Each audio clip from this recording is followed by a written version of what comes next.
বেশ কদিন ধরেই লক্ষ্য করছি আমার নিউজ ফিডে এই আম পোড়া চিকেনের রেসিপিটা খুব ঘুরঘুর করছে।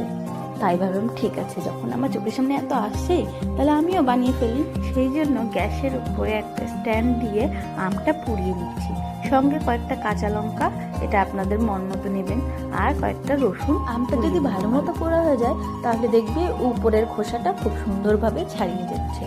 তারপরে আমের শাঁসটা ভালো করে বের করে নিলাম।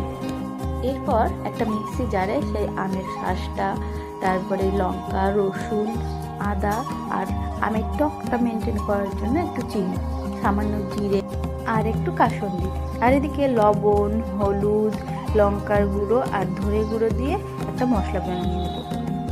এরপর ওই পেস্টটা, আমের যে পেস্টটা ছিল সেটা দিয়ে দেবো অর্ধেকটা।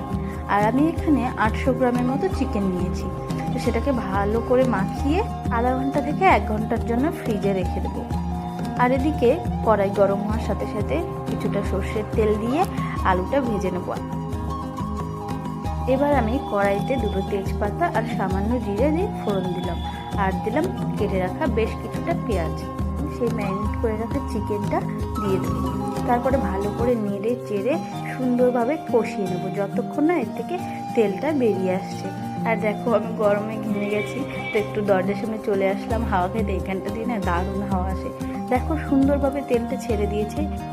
এখন ভেজে রাখা আলু আর মিক্সিং জার দিয়ে জলটা দিয়ে দিলাম। তারপর ঝোলটা ফুটে গেলেই তার মধ্যে বেঁচে রাখা যে আমের পাল্পটা ছিল সেটা দিয়ে দিচ্ছি, আর নামানোর আগে সামান্য একটু আম আদা দিয়ে নামাচ্ছি। এটাই হচ্ছে মেন টুইস্ট, ঠিক আছে? এটা সেন্ট আর এত সুন্দর লাগে। যারা যারা বাড়িতে এই ভিডিওটা দেখছো অবশ্যই বাড়িতে এই রেসিপিটা ট্রাই করো, সত্যি বলছি দারুণ লাগে। আর আমাকে জানিও কমেন্টে কেমন হয়েছে খেতে, ঠিক আছে? Bye bye.